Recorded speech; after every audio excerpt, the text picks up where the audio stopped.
भारत से सटा मुल्क चीन, जिसकी विस्तारवादी सोच अन्य देशों की अखंडता के लिए खतरा है, जिसकी खुद की पहचान नास्तिकता से है और जिसकी नापाक साजिशें मानव जीवन के लिए जहर है। आज वहाँ हिंदुत्व की बहार है, कृष्ण भक्तों का अंबार है और जुबान पर हरे कृष्णा है। चालाक चीन में इस्कॉन का क्या अस्तित्व है, इसका अंदाजा इसी से लगाइए कि जिनपिंग के नाक के नीचे मुल्क के 80,000 चाइनीज हरे कृष्णा की भक्ति में रम चुके हैं। और ऐसे में क्या चीन का इतिहास बदलने जा रहा है? हिंदू राष्ट्र के चौखट पर खड़ा चीन खंड खंड होने जा रहा है। धर्म ज्ञान से इस्कॉन प्रचारक अमोघ लीलादास प्रभु ने दिखाई चीन की हरे कृष्णा वाली सबसे खूबसूरत पिक्चर। मैं जब इस्कॉन पे स्टोरीज बनाती हूँ तो हर देश में मुझे इस्कॉन के अस्तित्व के बारे में कुछ न कुछ पता चलता है। जी। लेकिन जहाँ में बात चाइना की आ जाती है तो मैंने कई बार गूगल पे सर्च भी किया है। चाइना में ना मुझे ना इस्कॉन का अस्तित्व कहीं नजर नहीं आता। पता नहीं चलता कि चाइना में इस्कॉन के मंदिर है या नहीं है। जी। चाइना में इस्कॉन के अनुयायी है या नहीं है। अगर है तो क्या उन्हें फ्रीडम है पूजा पाठ करने की? तो मुझे आप बताइए चाइना में इस्कॉन का क्या अस्तित्व? देखिए ऐसे होता है क्या, जिस देश के कॉन्स्टिट्यूशन में लिखा हुआ है कि वो नास्तिक देश है, China is an atheistic country, उसके कॉन्स्टिट्यूशन में लिखा हुआ है, तो यानी आप धर्म का पालन तो वहां नहीं कर सकते।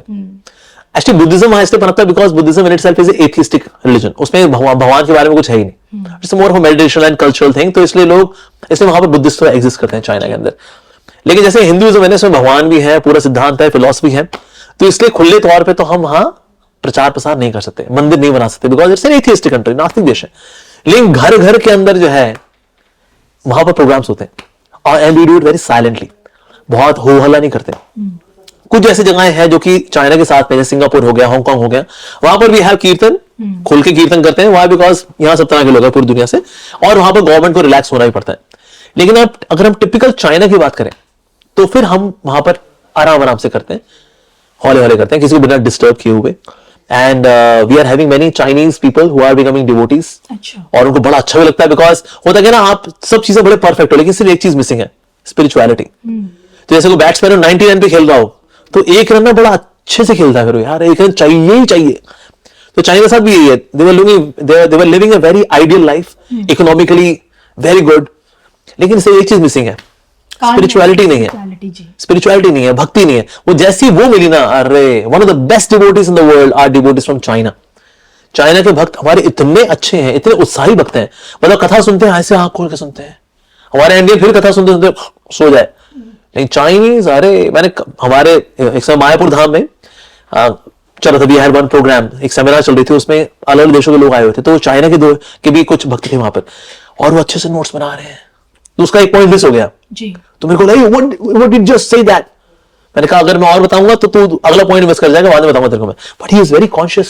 कीर्तन में नाचते हैं, जमीन पे कम रहते हैं, हवा में ज्यादा रहते हैं, तो वे दे डांस ऑन कीर्तन, हरे कृष्णा कीर्तन पे उनके चाइनीज इंस्ट्रूमेंट इस्तेमाल करके कीर्तन करते हैं वो लोग। तो इस तरह से चाइना में कोई आप सोचे मंदिर मिल जाएगा हमें बीजिंग में, शंघाई में, नहीं मिलेगा, वो मिलेगा ही नहीं, because China is an atheistic country, उनके संविधान में लिखा हुआ है। लेकिन क्या आपको लगता है कि ये संविधान बदल सकता है चाइना का? क्योंकि जिस तरह का आपका वहाँ के डिवोटी के साथ जिसका इंटरेक्शन है, आपने उनके अंदर जो भक्ति देखी है, उस भक्ति की शक्ति का परिवर्तन दिखेगा चाइना में? ऐसा हो सकता है, बिल्कुल हो सकता है। देखिए हो सकता है कि ना किसी देश के अंदर अगर वॉर हो जाती है, इंटरनल कॉन्फ्लिक्ट आ जाते हैं, सिविल वॉर हो जाती है, anything can happen, I don't know. अगर ऐसा होता है then quite possible China can be divided into two, एक है कम्युनिस्ट, एक है डेमोक्रेटिक। तो डेमोक्रेटिक वो वहां मंदिर भी हो सकते हैं, वहां proper Chinese people they can go to a Hare Krishna temple made in China, so ऐसा पॉसिबल भी है। लेकिन फिलहाल तो जिनपिंग जी वहां पर हैं, तो उनके रहते तो नहीं हो पाएगा, because China is an atheistic country, we are more into progress, materialistic progress. तो फिलहाल तो इसी में चल रहे हैं। लेकिन इसकी वजह से हो क्या रहा है, चाइना के अंदर बहुत डिप्रेशन के केसेस है। डिप्रेशन के केसेस भी इसलिए बिकॉज तो खाना पीना बड़ा दूषित है, दूसरा स्पिरिचुअलिटी नहीं है, so they are in need of spirituality, ऐसी आवश्यकता है उनको भक्ति की। तो इसलिए जब उनको हल्का सा भी, अगर कहीं ना कहीं भक्ति का हल्का सा भी उनको एक्सपोजर मिलता है, they take it very nicely. हम जब भी जाते हैं चाइना और वहां जब हमारे सेशंस होते हैं, तो लेक्चर होता है आधे पौने घंटे का, उसके बाद 2 घंटे Q&A होते हैं। Chinese people they ask such good questions, logical questions, sensible questions, because दिमाग है इन लोगों के पास, तो इसलिए they are ready for spirituality. तो फुल फ्लेजेड स्पिरिचुअलिटी कैसे आएगी इन फ्यूचर, क्या होता है, we do not know, but निश्चित रूप से भक्ति फैल रही है, लेकिन सटली, हौले करके, तो इस तरह से अभी 80,000 हरे कृष्णा डिवोटीज हैं चाइना के अंदर। 80,000 लेकिन अंदर अंदर हौले हौले करके चल रहे हैं। Yes, but Chinese people are they are taking to bhakti, they are ready for it. It is हमें जाना होता है और आराम आराम से बिना गवर्नमेंट को डिस्टर्ब किए हुए वी डू।